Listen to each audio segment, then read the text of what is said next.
എല്ലാവർക്കും നമസ്കാരം. ഞാൻ ഡോക്ടർ രഞ്ജിത്ത് രാജ്. ഇന്ന് നമ്മൾ സംസാരിക്കുന്നത് റീറ്റെയിൽ ഷോറൂമുകളൊക്കെ നടത്തുന്നവരും അല്ലെങ്കിൽ അതിൽ പ്രവർത്തിക്കുന്ന ആളുകളും സെയിൽസ് കൂട്ടുന്നതിന് വേണ്ടി ഏറ്റവും ഇഫക്റ്റീവായിട്ട് യൂസ് ചെയ്യാൻ പറ്റുന്ന ഒരു 15 കാര്യങ്ങളെ പറ്റിയാണ്. കാരണം പലപ്പോഴും എഫക്റ്റീവായിട്ടുള്ള സെയിൽസ് സ്ട്രാറ്റജികൾ കൊണ്ടുവരിക എന്ന് പറയുമ്പോൾ കസ്റ്റമർ എൻഗേജ്മെൻറ്റ് ബൂസ്റ്റ് ചെയ്യാൻ പറ്റും, സെയിൽസ് വർദ്ധിപ്പിക്കാൻ പറ്റും. അതിനുവേണ്ടി ആദ്യം ചെയ്യേണ്ട കാര്യം എക്സലൻറ്റ് കസ്റ്റമർ സർവീസ് തന്നെയാണ്. കാരണം എക്സെപ്ഷണൽ ആയിട്ടുള്ള കസ്റ്റമർ സർവീസ് കൊടുക്കുക, അതിൽ ഫോക്കസ് ചെയ്യുക. ഫോക്കസ് ചെയ്യുക എന്ന് പറയുമ്പോൾ നമ്മുടെ സ്റ്റാഫിനെ അതിനുവേണ്ടി ട്രെയിൻ ചെയ്യുക.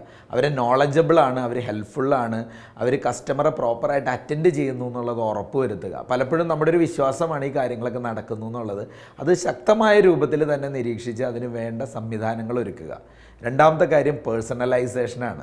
പേഴ്സണലൈസേഷൻ എന്ന് പറയുമ്പോൾ ഓരോ കസ്റ്റമറും ഡിഫറെൻ്റാണ്. അതുകൊണ്ട് തന്നെ അവരുടെ പ്രിഫറൻസസ് ഡിഫറെൻ്റാണ്. അവരുടെ പ്രീവിയസ് ബൈയിങ് ബിഹേവിയറൊക്കെ മനസ്സിലാക്കാൻ സാധിക്കുകയാണെങ്കിൽ വളരെ നന്നായിരിക്കും. പ്രത്യേകിച്ച് ടെക്നോളജിയുടെയൊക്കെ സഹായം ഇവിടെയാണ് എടുക്കേണ്ടത്.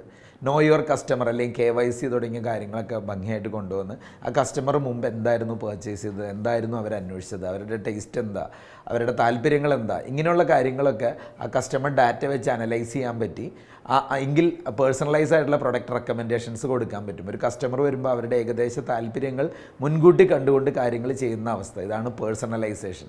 മൂന്നാമത്തെ കാര്യം അപ്സെല്ലിംഗ് ആൻഡ് ക്രോസ് സെല്ലിംഗ് ആണ്. ഇത് പൊതുവേ എപ്പോഴും പറഞ്ഞു കേൾക്കുന്ന കാര്യവും സെയിൽസിൽ നിൽക്കുന്നവരോട് നമ്മൾ നിരന്തരമായി പറയുന്ന കാര്യമാണ്. ഹൈ എൻഡ് പ്രൊഡക്റ്റുകൾ വിൽക്കുക. ചോദിച്ചു വരുന്ന ആൾക്ക് അതേ പ്രൊഡക്റ്റ് അതിൻ്റെ ഹൈ എൻഡ് അല്ലെങ്കിൽ പ്രോഫിറ്റബിലിറ്റി കൂടുതലുള്ള പ്രൊഡക്റ്റ് സെല്ല് ചെയ്ത് അപ്സെല്ലിംഗ് നടത്തുക. അതോടൊപ്പം റിലേറ്റഡ് ആയിട്ടുള്ള ഐറ്റംസ് മറ്റ് പ്രൊഡക്റ്റുകളും കൂടെ പരിചയപ്പെടുത്തി വിൽക്കുന്ന ക്രോസ് സെല്ലിംഗ്. ഇത് ആവറേജ് ബാസ്ക്കറ്റ് വാല്യൂ കൂട്ടാൻ, ആവറേജ് ട്രാൻസാക്ഷൻ വാല്യൂ കൂട്ടാൻ വളരെയധികം സഹായിക്കുന്ന കാര്യവും അതുവഴി സെയിൽസ് വർദ്ധിക്കുന്ന അവസ്ഥയും ഉണ്ടാവും. നാലാമത്തെ കാര്യം പ്രൊഡക്റ്റ് ഡെമോൺസ്ട്രേഷൻസ് ആണ്. പ്രൊഡക്റ്റ് ഡെമോ കാണിക്കുക, അല്ലെങ്കിൽ ആ പ്രൊഡക്റ്റ് ട്രൈ ചെയ്ത് നോക്കാൻ കസ്റ്റമറെ അനുവദിക്കുക, അതിന് പ്രോത്സാഹിപ്പിക്കുക. കാരണം അങ്ങനെ ഇട്ട് നോക്കുമ്പോഴോ അല്ലെങ്കിൽ കസ്റ്റമർ ആ പ്രൊഡക്റ്റ് ഉപയോഗിച്ച് നോക്കുമ്പോഴോ ഒക്കെയാണ്, അല്ലെങ്കിൽ ഡെമോ കാണുമ്പോഴൊക്കെയാണ് സെയിൽ നടക്കാനുള്ള ചാൻസുകൾ അവിടെ കൂടുന്നതും പ്രൊഡക്റ്റിൻ്റെ ഫീച്ചേഴ്സും ബെനിഫിറ്റും ഒക്കെ അവർക്ക് പറഞ്ഞ് ബോധ്യപ്പെടുത്തി കൺവിൻസ് ചെയ്യാനും പറ്റുന്നത്. അഞ്ചാമത്തെ കാര്യം വിഷ്വൽ മർച്ചൻഡൈസിങ് ആണ്. ഏറ്റവും അപ്പീലിംഗ് ആയിട്ടുള്ള, ഏറ്റവും ക്രിയേറ്റീവ് ആയിട്ടുള്ള ഡിസ്പ്ലേ ഒരുക്കുക, വിഷ്വൽ മർച്ചൻഡൈസിങ്. കാരണം കസ്റ്റമറുടെ അറ്റൻഷൻ പിടിച്ചു പറ്റുക, അതുപോലെ ഏറ്റവും ബെസ്റ്റ് സെല്ലിംഗ് ആയിട്ടുള്ള പ്രൊഡക്റ്റുകൾ ഹൈലൈറ്റ് ചെയ്യുക, ഏറ്റവും പുതുമയുള്ള ഏറ്റവും ആകർഷണീയമായ പ്രൊഡക്റ്റുകൾ ഡിസ്പ്ലേ ചെയ്തുകൊണ്ട് ഭംഗിയായ സെയിൽസ് വർദ്ധിപ്പിക്കുക. ആറാമത്തെ കാര്യം ഇൻ സ്റ്റോർ പ്രൊമോഷൻസ് ആണ്. ഷോപ്പിൻ്റെ അകത്ത് തന്നെ നടത്തപ്പെടുന്ന പ്രൊമോഷണൽ ആക്ടിവിറ്റി, അതായത് ഒരു ഓഫർ ലിമിറ്റഡ് ടൈം പ്രൊമോഷൻസ്, ഡിസ്കൗണ്ടുകൾ, ലോയൽറ്റി പ്രോഗ്രാമുകൾ, ഇങ്ങനെയുള്ള കാര്യങ്ങളൊക്കെ വഴി ഇമ്മീഡിയറ്റ് പർച്ചേസ് നടത്താനായിട്ട് വരുന്ന ആളുകളെ പ്രോത്സാഹിപ്പിക്കുക. ഏഴാമത്തെ കാര്യം കസ്റ്റമർ ഫീഡ്ബാക്കാണ്. കസ്റ്റമേഴ്സിൽ നിന്ന് ഫീഡ്ബാക്ക് എടുക്കുക, റിവ്യൂകൾ എടുക്കുക. അത് വളരെ ശക്തമായ മുന്നേറ്റത്തിന് ഒരുപാട് സാധ്യതകളുണ്ടാവും. കാരണം പോസിറ്റീവ് റിവ്യൂകൾ ഉണ്ടാകുമ്പോൾ അത് കൂടുതൽ കസ്റ്റമറെ അട്രാക്റ്റ് ചെയ്യാൻ പറ്റും. നെഗറ്റീവ് ഫീഡ്ബാക്കുകൾ ഉണ്ടെങ്കിൽ നമുക്കത് ഇമ്പ്രൂവ് ചെയ്യാനുള്ള സഹായകരമാവുകയും ചെയ്യും. അപ്പോൾ കസ്റ്റമർ ഫീഡ്ബാക്ക് എന്ന് പറയുന്നത് സെയിൽസ് വർദ്ധിപ്പിക്കാനും സ്ഥാപനം മികച്ച രീതിയിലെത്താനും വളരെ ആവശ്യമുള്ള കാര്യമാണ്. എട്ടാമത്തെ കാര്യം സ്റ്റോർ ആംബിയൻസ് ആണ്. നമ്മുടെ ഷോറൂമിൻ്റെ അല്ലെങ്കിൽ സ്റ്റോറിൻ്റെ ഭംഗിയായ രൂപത്തിലുള്ള നടത്തിപ്പ്, ഏറ്റവും നല്ല ഫ്രാഗ്രൻസ്, നല്ല സ്മെല്ലുണ്ടാവുക, നല്ല ലൈറ്റിംഗ് ഉണ്ടാവുക, നല്ല രീതിയിൽ ഒരു പ്ലസൻറ്റ് ആൻഡ് വെൽക്കമിങ് ആംബിയൻസ് നമ്മുടെ ഷോറൂമിൽ ഉണ്ടാക്കുക. എന്നാലാണ് കസ്റ്റമർ കൂടുതൽ കംഫർട്ടബിൾ ആവുള്ളൂ, അവർ കൂടുതൽ സമയം ചെലവഴിക്കാൻ നമ്മുടെ സ്ഥാപനത്തിൽ ഇടവരികയുള്ളൂ. അത് പിന്നീട് സെയിൽസിലേക്ക് സഹായകരമാവുകയും ചെയ്യും. ഒമ്പതാമത്തെ കാര്യം സ്റ്റാഫ് ഇൻസെൻറ്റീവ്സ് ആണ്. ഒരു പെർഫോമൻസ് ബേസ്ഡ് ആയിട്ടുള്ള ഇൻസെൻറ്റീവ് സിസ്റ്റം നമ്മുടെ സെയിൽസ് ടീമിന് പ്രത്യേകിച്ചും ആവശ്യമാണ്. അവരെ മോട്ടിവേറ്റ് ചെയ്യാൻ, അവരെ ഹയർ സെയിൽസ് ടാർഗറ്റിലേക്ക് എത്തിക്കാൻ സഹായകരമായ ഇൻസെൻറ്റീവ്സ്. ആ ഇൻസെൻറ്റീവ്സ് നേടേണ്ടത് തന്നെയാണ് നമ്മുടെ ഓരോ സെയിൽസ് ടീം എന്നുള്ളത് അവരെ ബോധ്യപ്പെടുത്തുക, അതിനുവേണ്ടി പ്രോത്സാഹിപ്പിക്കാനുള്ള പ്രവർത്തനങ്ങൾ കാഴ്ചവെക്കുക. പത്താമത്തെ കാര്യം ഡിജിറ്റൽ ഇൻ്റഗ്രേഷനാണ്. ടെക്നോളജിയുടെ കാലഘട്ടമായതുകൊണ്ട് കസ്റ്റമേഴ്സിനെ ഒരു പുതുമ തോന്നുന്ന രൂപത്തിൽ, അല്ലെങ്കിൽ അവരെ കൂടുതൽ കണക്ട് ചെയ്യാൻ പറ്റുന്ന രൂപത്തിൽ ഡിജിറ്റൽ സാധ്യതകൾ നമ്മുടെ ഷോറൂമിൽ അല്ലെങ്കിൽ നമ്മുടെ റീറ്റെയിൽ സ്ഥാപനത്തിൽ കൊണ്ടുവരിക. പ്രത്യേകിച്ച് ഇൻട്രാക്റ്റീവ് ആയിട്ടുള്ള ടച്ച് സ്ക്രീനുകൾ, ഇന്ന് ഓഗ്മെൻറ്റഡ് റിയാലിറ്റി പോലുള്ള കാര്യങ്ങളൊക്കെ ഉപയോഗിച്ചുകൊണ്ട് കസ്റ്റമേഴ്സിനെ പലപ്പോഴും ടെക്നോളജി റിലേറ്റഡ് ആയിട്ടുള്ള എക്സ്പീരിയൻസ് സെൻറ്ററുകളായി ഷോറൂം മാറിക്കൊണ്ടിരിക്കുകയാണ്. അപ്പോൾ കസ്റ്റമറെ കൂടുതൽ എൻഗേജ് ചെയ്യാൻ, എഡ്യൂക്കേറ്റ് ചെയ്യാൻ, പ്രൊഡക്റ്റിനെ പറ്റി, സർവീസിനെ പറ്റിയൊക്കെ വിവരിക്കുന്ന ഡിജിറ്റൽ സൈഡിലുള്ള സാധ്യതകൾ ഉപയോഗിക്കുക. 11ാമത്തെ കാര്യം പ്രൊഡക്റ്റ് ബണ്ടിലിംഗ് ആണ്.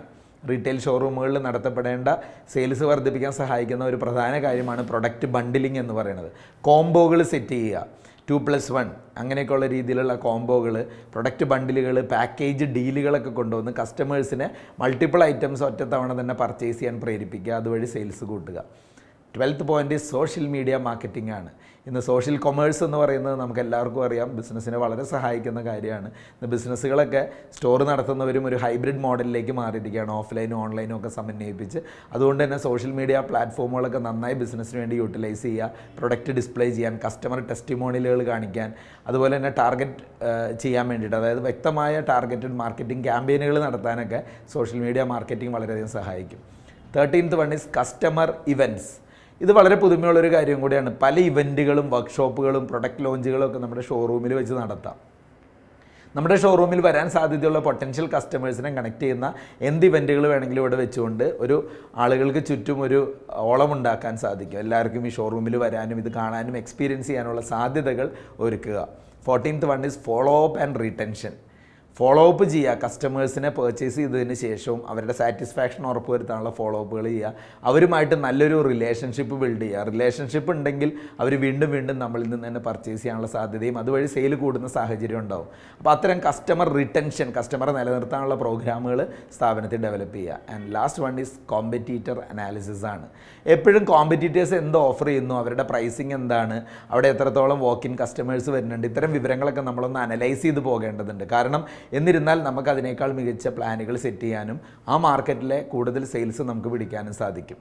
അപ്പോൾ നമ്മളിന്ന് പറഞ്ഞ ഈ 15 കാര്യങ്ങളും ഓരോന്നും വളരെ ശ്രദ്ധയോടുകൂടി നമ്മൾ ഇംപ്ലിമെൻറ്റ് ചെയ്യുകയാണെങ്കിൽ തീർച്ചയായിട്ടും അത് സെയിൽസ് വർധനവിന് തീർച്ചയായിട്ടും സഹായകരമായ കാര്യങ്ങളാണ്. അപ്പോൾ ആ ടാർഗറ്റ് ഓഡിയൻസ് ആരാന്ന് മനസ്സിലാക്കി അതിനനുസരിച്ച് സെയിൽസ് സ്ട്രാറ്റജികൾ പ്ലാൻ ചെയ്യുക. കാരണം നമ്മളിന്ന് പറഞ്ഞ കാര്യങ്ങൾ എല്ലാ ഷോറൂമിനും ഒരേപോലെ ആയിരിക്കണം എന്നില്ല ആപ്ലിക്കബിൾ ആവുന്നത്. അതിൻ്റെ പ്രിഫറൻസുകൾ സെറ്റ് ചെയ്ത് കസ്റ്റമർ ഫീഡ്ബാക്കും മാർക്കറ്റ് ട്രെൻഡും മനസ്സിലാക്കി വ്യക്തമായ രീതിയിൽ സെയിൽസിൽ മുന്നോട്ട് പോവുക. മികച്ച സെയിൽസ് കൈവരിക്കാനും അതുവഴി പ്രസ്ഥാനത്തിന് ഉയർച്ച ഉണ്ടാക്കാനും എല്ലാവർക്കും സാധിക്കട്ടെ. Thank you so much.